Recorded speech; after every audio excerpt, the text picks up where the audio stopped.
The Florida Gators start spring ball tomorrow, and well, some players have quite a bit to lose. We're going to talk about that here on Locked On Gators. You are Locked On Gators, your daily podcast on the Florida Gators. Part of the Locked On Podcast Network, your team every day.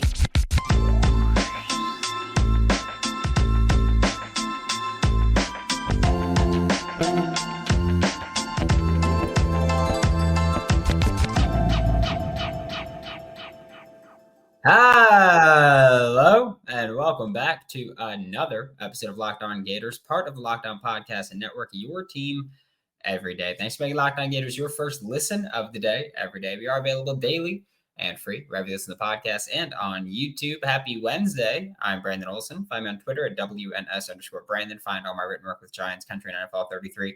Today's episode of Locked On Gators is brought to you by Game Time. Download the Game Time app, create an account, and use code Locked On for $20 off your first purchase. And today we're talking about some guys who I know that like people don't like negative things. Tomorrow we'll talk more positive on the day that Florida football actually comes back. But I do think that it's important to talk about which guys have the most to lose this year, whether that's just playing time, their spot in the rotation, whatever it may be. And for me, I think the first guy to talk about is Desmond Watson at nose tackle. And it's tough because this is kind of a multi-pronged issue with Big Des. Like we could talk about, and I'm not the type of guy to go, oh, he's too big to play. If you could play at whatever weight you play at, then go play at that weight. However, I do think that Des was less than awesome last year. We kind of saw him have very inconsistent snap counts throughout the year where it's like he played a good bit against Utah when they were very run heavy. And then against Tennessee, he didn't play too much because Cam Jackson played so well. And then Kentucky, he played kind of well, played a bit because they were run heavy. And then, I mean, you just look at some of the games where they just got dogged, like the LSU game. He couldn't play much. You can't play a guy that's not that big or that's not that athletic and not that powerful that early or that much against that kind of offense. Missouri, he didn't play much. Games like that where he kind of fell out of favor is not just on him, but it's also that Jamari Lyons was a dog. Like late last year, Jamari Lyons really picked up. And he did. He really picked up and really started playing better. And it led to Des Watson playing a bit less. And like, I'm not saying that with Desmond Watson, like losing weight would probably help him. Like if you lose some weight and you get some muscle there, probably will get a bit more explosive, which would improve your play overall. But he's limited right now. And Florida's interior defensive line is improving. And that's probably going to hurt Des Watson unless he makes a drastic improvement himself.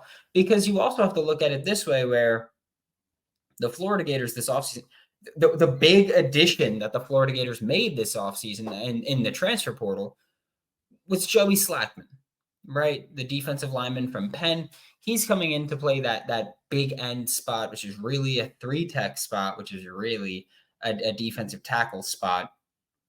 And so Joey Slackman is coming in to play that. Probably going to be the starter, right? I think most people probably agree with that. Probably going to be the starter. Kelby Collins is reportedly going to be playing more of that end spot as well. And we'll probably see him play a bit of F. That would be my expectation at least. But Kelby Collins is moving into that 3-tech spot too. And sure, that doesn't directly mean that Desmond Watson will play less since he didn't play that spot to begin with. But it does mean that Caleb Banks, who started at that spot last year, is probably going to play a little bit more nose tackle. And we did see him do that a little bit last year. Like Caleb Banks played nose a bit last year. That was one of his one of his big positives, I guess, is that he's capable of playing that nose and that 3-tech. So there were times where Chris McClellan would play the 3-tech and Caleb would play the nose or vice versa. But Caleb Banks this year, I do think we'll see him play a bit more nose than we saw last year. When Cam Jackson comes out, you can keep Joey Slackman at 3-tech and put Caleb Banks to the nose. then you've got a better pass rushing duo out there. You'll have a better run stopping duo when you have Cam Jackson, but with Caleb Banks going into nose occasionally and Joey Slackman at the 3 tech, you're going to have a better pass rushing group than you had with Cam Jackson.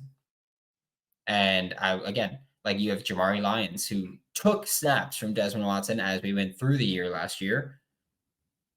Jamari Lyons with another year of development. Caleb Banks moving to a rotational spot that'll probably see him play a little bit more nose tackle. Like you need Des Watson to impress this spring. Otherwise, one, he could be a post-spring transfer candidate. I guess we can call him that. Like that's what we'll say about players like Des Watson who could be pushed out. And really, I guess the rest of the guys on the show too. But with Joey Slackman coming in, Kelby Collins moving to that spot, Jamari Lyons with another year of development, Cam Jackson returning, because that was also a big thing with Des Watson was that a lot of us prior to the year were like, all right, well, Cam Jackson's coming in, he's going to be your nose tackle. But next year, when Cam goes to the NFL, Des Watson's going to have first dibs at that nose tackle spot. And then Cam came back. So you have Cam Jackson coming back, Joey Slackman coming in, Kelby Collins playing more of that 3 tech spot. Jamari Lyons, again, Jamari Lyons played well last year. And one of the big things with him is that he can play against the run and the pass. And that's something that Florida didn't really have from any of their interior players. And so when you have all those guys here, and Desmond Watson has not really been able to impress much, it's possible that we see him lose those snaps. And again, like I'm not one to just go, oh, he needs to lose the weight to play. I do think that losing weight would help him become more explosive and help make him better. But I'm not one to, like, if the coaching staff thinks he's clear to play, then who am I to say, especially medically? Like, I know that I have opinions about things and people are like, oh, well, you're not a coach, you shouldn't have that opinion. Especially medically, I'm not going to harp on it too much, except for like things where we see, like last year, Montreal was not moving like the Montreal that we saw at Louisiana or his first year in Florida. Don't think he was healthy. I don't think that's wild to say. But with someone like Des Watson, I think that he'd benefit from it. Probably get more snaps out of him and probably get more explosive plays from him, where we haven't really seen. Like he had that South Carolina play in 2022. That was a sick play. But that's a splash play. Like that's not a thing where you can go, oh, he just makes plays like that. That's just not a common thing. And so for Des Watson, I think he has a lot to lose if he doesn't impress during the spring and early fall practices, early fall camp, because there's a much more talented defensive line here for Florida in 2024, which also, I mean, there's a much more talented linebacker room, which is where we're going to go for the second segment. But first, we are going to get a quick word from Game Time. Today's episode of Locked On Gators is brought to you by Game Time, and you shouldn't have to worry when you buy tickets for your next big event, right? Like you shouldn't have to do that. And for me, the next big event will be one of the first Mets games of the season, depending on, again, like I've always said, what the pitching matchup's going to be. That's what I care. Like, again, I like watching players hit dingers. I like watching them hit those dingers against good pitchers, not just taking a double-A kid yard. I like watching them play well. Game Time is the fast and easy way to buy tickets for all the sports, music, comedy, and theater events near you. And last-minute deals is what they have that makes them so awesome. And also, the process of getting tickets through Game Time is just like that. It's incredibly easy, incredibly quick. So I do tend to wait till the day before or the day of a game to go watch Mets games. So yeah, you can do it if you're a Marlins fan, Rays fan, whatever it is. Feel free to do that. Game Time does have deals on tickets up to the start of the event and even an hour after it starts in some cases. It's the place for last-minute seats. So you can take the guesswork out of buying tickets with Game Time. Download the Game Time app, create an account, and use code LOCKEDON for $20 off your purchase. Terms to apply. Again, create an account, redeem code LOCKEDON, LOCKEDON, for $20 off. So download Game Time today. Last-minute tickets, lowest price, guaranteed. Thanks for making Locked On Gators your first listen of the day. Every day we are available daily and free wherever you listen to podcasts. And I hate myself for saying this one. I want to say that, but I do think that one of the players with the most to lose potentially this spring is Derek Wingo. And again, like I love Wingo. I think he's awesome. I think he's incredibly bright, and I do think that his leadership is second to none. But I do think that we have to consider that he might not have a role this year. First off, he didn't have much of a role last year. He was another one like Desmond Watson where it was very inconsistent. And yes, I understand that Derek Wingo was dealing with injury for really the entire season, but he didn't play much for multiple games. Like he was not in frequently. And when he did, he had some games that just looked terrible. The LSU game was horrible, granted. Everyone looked horrible in the LSU game on defense. The Georgia game didn't play much, but wasn't good. Vanderbilt, he had a terrible game. And it's just one of those things where similar to Desmond Watson, there's other people in that room, but also just I feel like Derek Wingo is one of those guys that we talk about like Ventrell Miller. And we go, oh, he's a great run stopper, 2-down linebacker that can just come in and make these tackles, make these big hits, and make those plays, and we call it. And look, I'll say, yeah, Derek Wingo struggled tackling last year. A linebacker with a shoulder injury is going to struggle there. A linebacker with a shoulder injury is going to struggle when it comes to shedding blocks and deconstructing blocks and making those plays. And that's fine. I'm not faulting him for those. Again, because of that shoulder injury, I expect you to be bad there. However, Derek Wingo was also not very good in coverage last year. Like he just wasn't. And in 2022, he was a bit better, in my opinion. I don't know what the numbers say for like PFF or whatever, but in my opinion, in 2022, I thought he was pretty solid in coverage. When you look at the 2023 film and you see he looked a bit more out of position, I don't know what it was, if it was the slight adjustments that Austin Armstrong made schematically to the defense or whatever it may be, but Derek Wingo looked worse in coverage in 2023. And again, with an improved shoulder and improved health in general, yeah, we could see his quality of play better, but his quality of play last year wasn't good enough to play with an improved linebacker room. And it is an improved linebacker room. It's not just quality, but quantity also. You brought in Pup Howard from South Carolina, who, as a true freshman, played pretty well in his rotational role, and the expectation is that Pup Howard will be starting next to Shamar James, who, again, Shamar James is healthy now. Like, when Derek Wingo played most was after Shamar was out for the year. Like at the Missouri game and the Florida State game, he played a ton of snaps in both of those. And Shamar got hurt, 3 weeks before that? The Georgia game was Shamar's finito for the season. And after that, we saw Wingo play a lot more, and it wasn't very good. And again, I understand that a lot of that does come down to your shoulders banged up. You're probably not going to play well. But with modern football, you have to be functional in coverage, and he wasn't last year again. And I don't just mean shoulder. I mean his eyes. Eye discipline was not his forte in 2023. So Derek Wingo needs to be improved there, which again, I do think that Ron Roberts will help that. I think Ron Roberts will help the entire linebacker room. And I think Derek Wingo's IQ is there, but he's just got to figure that out. He's got those intangibles that we talk about. Like, he's an excellent leader. We know that he is. He's very vocal, and he's obviously a smart. If you've ever had a conversation with Derek Wingo, if you've ever heard him, and I know he was in Twitter space with Eddie a few weeks ago. I know that he did we did a Twitter space for Florida Victorious way back when. And it was Austin Barber, Derek Wingo, and Jonathan Odom. And if you've ever heard Wingo talk, he's very bright, very smart. But when it comes to just like you need to play better if you want to play. And it's as simple as that, especially when you look at Pup Howard coming in.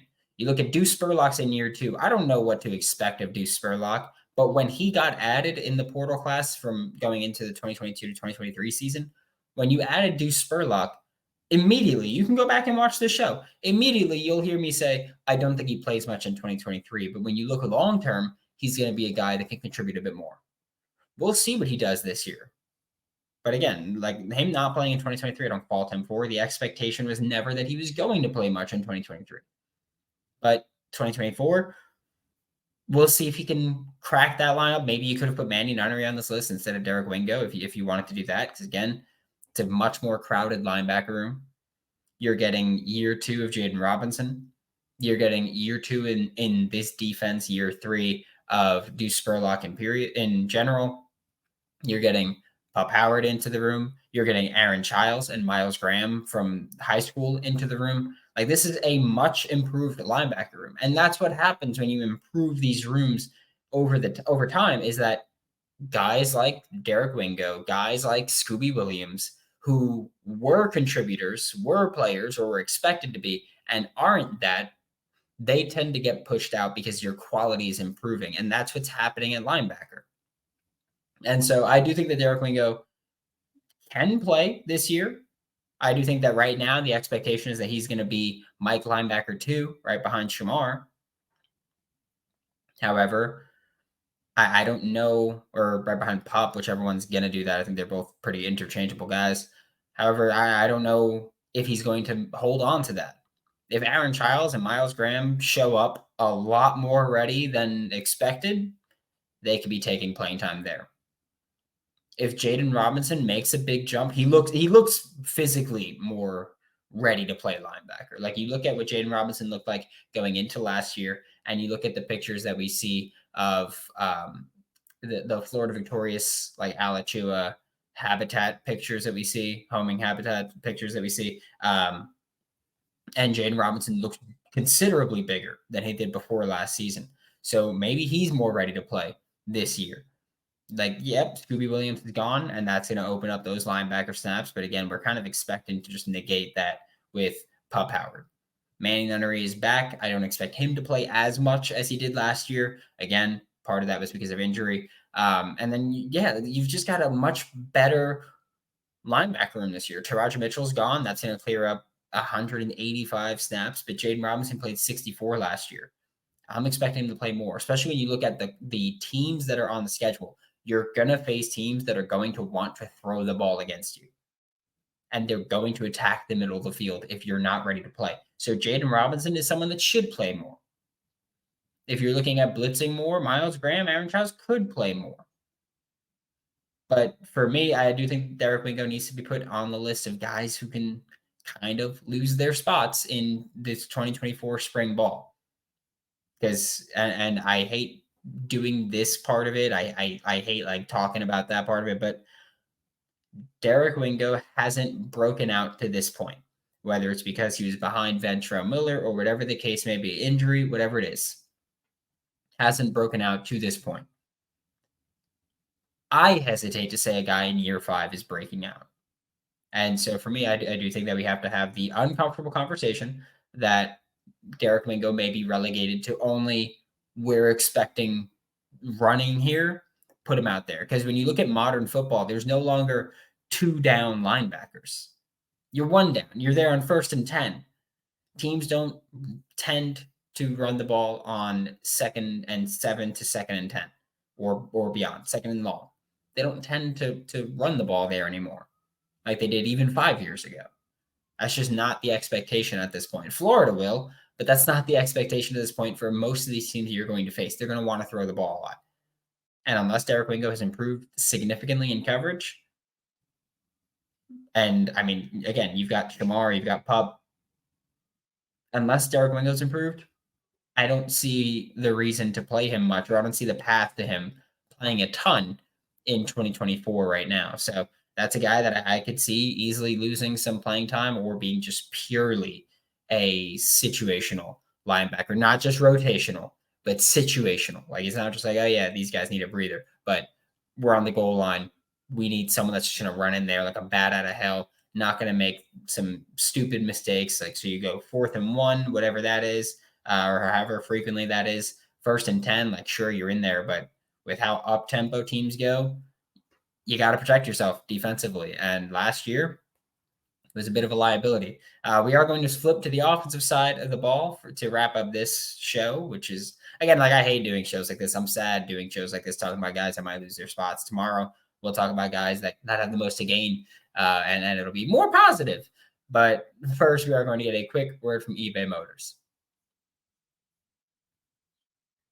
With passion, drive, and patience, that's what brings home the winning trophy. And it's also what keeps your ride or die alive. eBay Motors has everything you need to maintain your vehicle and level it up to peak performance, from superchargers, roof racks, exhaust kits, LED headlights, and more. Whether you're into speed, power, or style, eBay Motors has got you covered. With over 122 million parts for your number one ride or die, you'll always find exactly what you're looking for. And with eBay Guaranteed Fit, your part is guaranteed to fit your ride every time, or your money back. Because at eBay Motors, you're burning rubber and not cash. With all the parts you need at the prices you want, it's easy to turn your car into the MVP and bring home that win. Keep your ride or die alive at ebaymotors.com. Eligible items only. Exclusions apply. Remember that eBay Guaranteed Fit is only available to U.S. customers.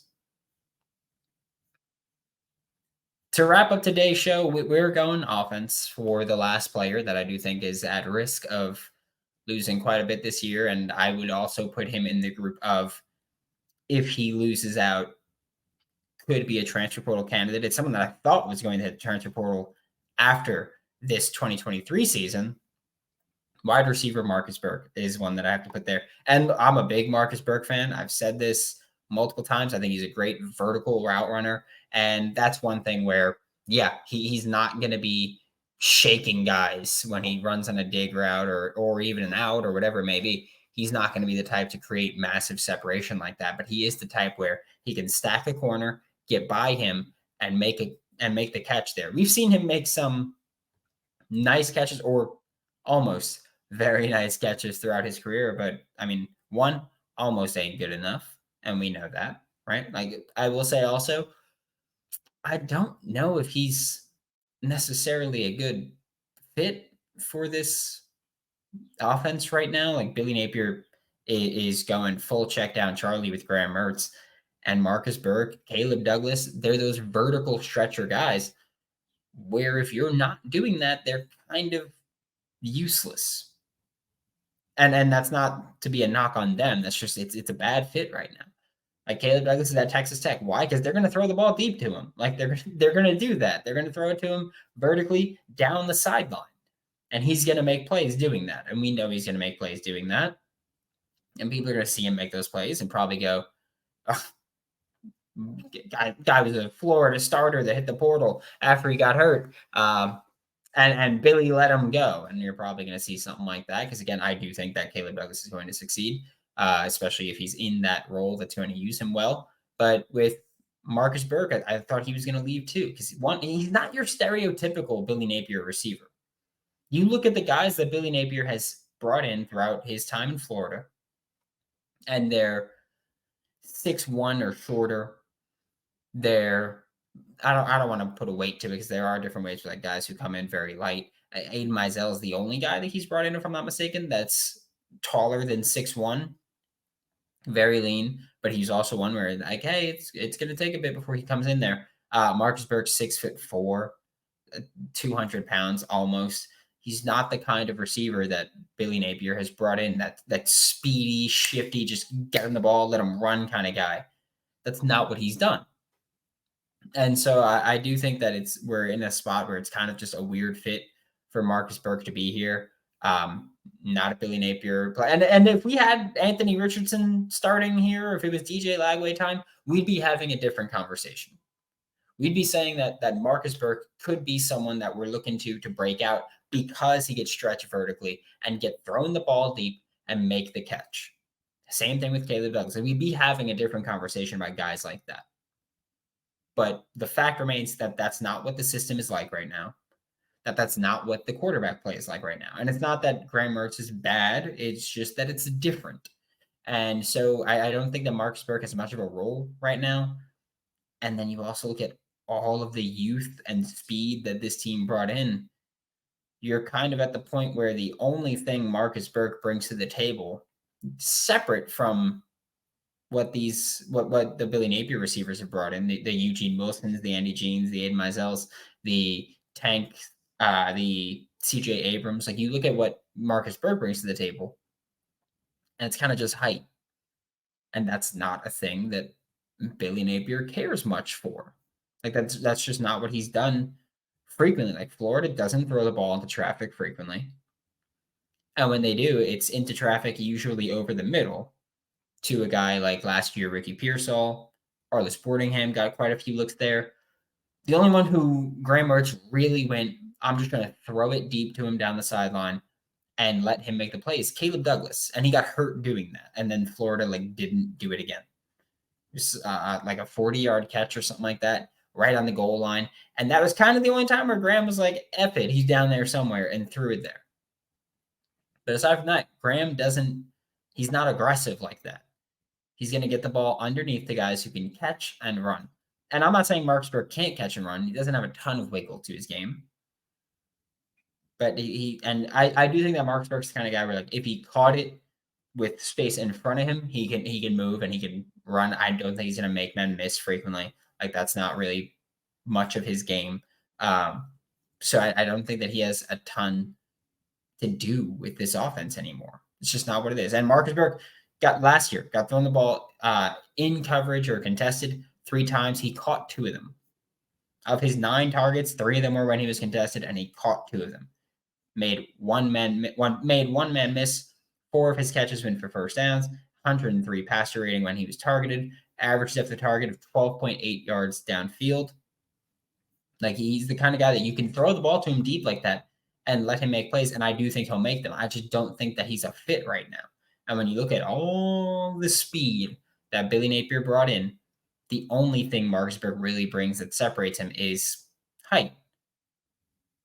And in an offense that doesn't value height like that, it's kind of hard for me to think that he's going to work. And again, I think Marcus Burke is good. I think if you give him the opportunity, he's going to thrive. And I've been on the Marcus Burke train since I started this damn show. I've been saying Marcus Burke's someone that should work.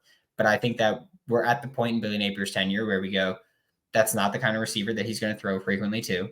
That's not the kind of receiver he's going to feature. And that's just not a good fit for the offense right now. Thanks for making Locked On Gators your first listen of the day, every day. We are available daily and free wherever listen to podcasts. We'll be back tomorrow to talk which Florida Gators can gain a lot during this spring, which is going to be much more fun to talk about. But for Locked On Gators, I'm Brandon Olsen. Don't forget to follow me on Twitter at WNS_Brandon. Find all of my written work with Giants Country and NFL 33. And also, if you're not a part of the subtext group and you want to be a Locked On Gators insider where you get news and all the quotes that I've put out, they get them early. They get extra information, extra content. Join subtext.com/LockedOnGators. Links in the description below. As always, I will see you all next time.